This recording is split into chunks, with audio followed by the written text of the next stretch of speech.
So, you have an X-Men sequel for me? Yes, sir, I do. Amazing. I can't wait to see what's going on with, wait, which character am I supposed to care about at this point? Unclear, sir, but there's definitely going to be characters in this movie that, you know, you'll recognize. Well, great. Yeah, you'll see them and you'll be like, oh, I know who that is. Fantastic. I'm sure this movie's gonna be a lot of fun. Not so much, no. Oh, really? Yeah, no, it's gonna be very somber, but not in a badass, gritty way like Logan, like just a bunch of sad mutants running around. Okay, but Quicksilver's gonna be there to lighten the mood. He's barely gonna be in it. How come? Well, he's so powerful that he could easily solve a lot of the problems in the movie, so I had to write him out of it very quickly. Okay, probably a smart move, I guess. So what problems are the X-Men gonna face? Well, I was thinking we could do a Dark Phoenix storyline. Oh, that was already covered in X-Men The Last Stand, though. Yeah, and people really didn't like it very much, so I think we should give it another shot. Oh, okay, but we're gonna get it right this time? I mean, that's certainly one possible outcome, sure. Sounds like a sure thing to me. It absolutely might be, maybe. Plus, since Sophie Turner is playing Jean Grey now, we get to put her front and center, you know? She's real popular because of Game of Thrones. That's a good point, and people associate that show with good writing. And they always will. I can't wait to see how they wrap that whole thing up. So anyway, the last movie took place in the 80s, so this one's gonna jump forward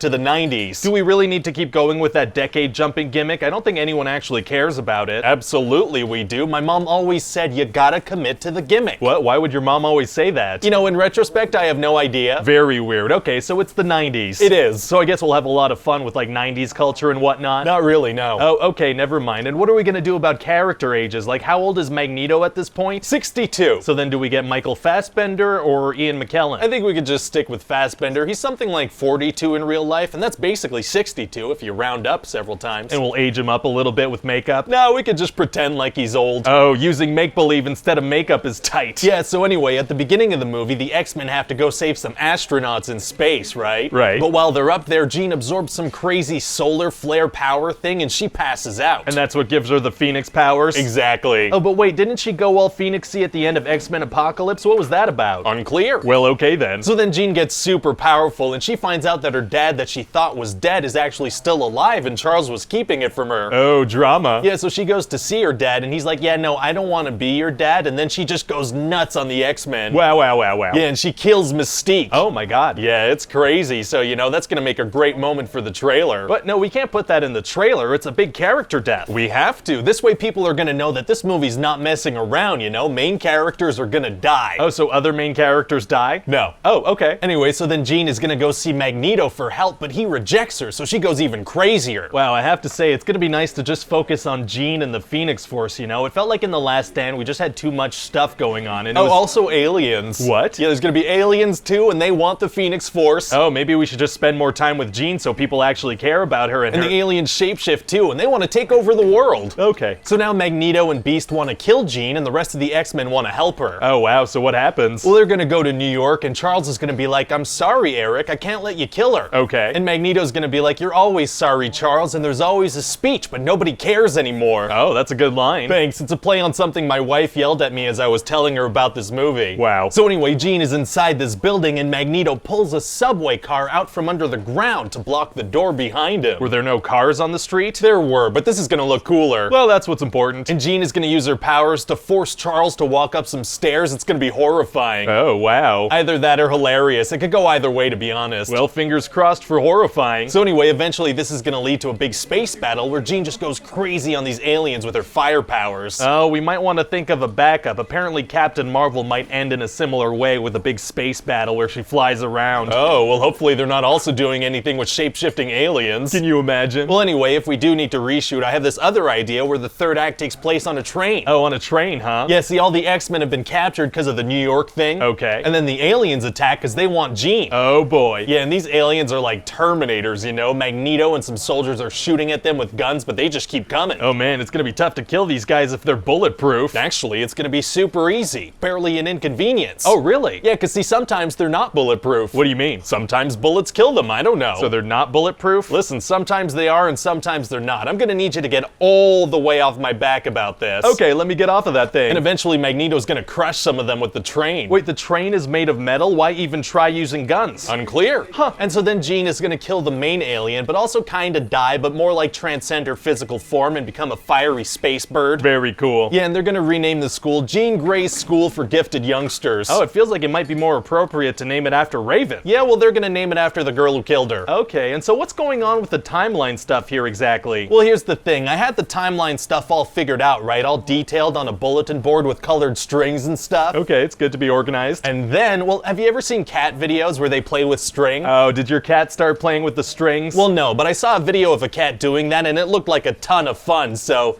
you know, long story short, I have no idea what's going on with the timelines. But you had fun? I did, yeah. Well, that's all that matters then. Thanks. And so you think people are gonna enjoy this movie? I mean, look, as long as it gets a better reception than The Last Stand, we'll have done our jobs.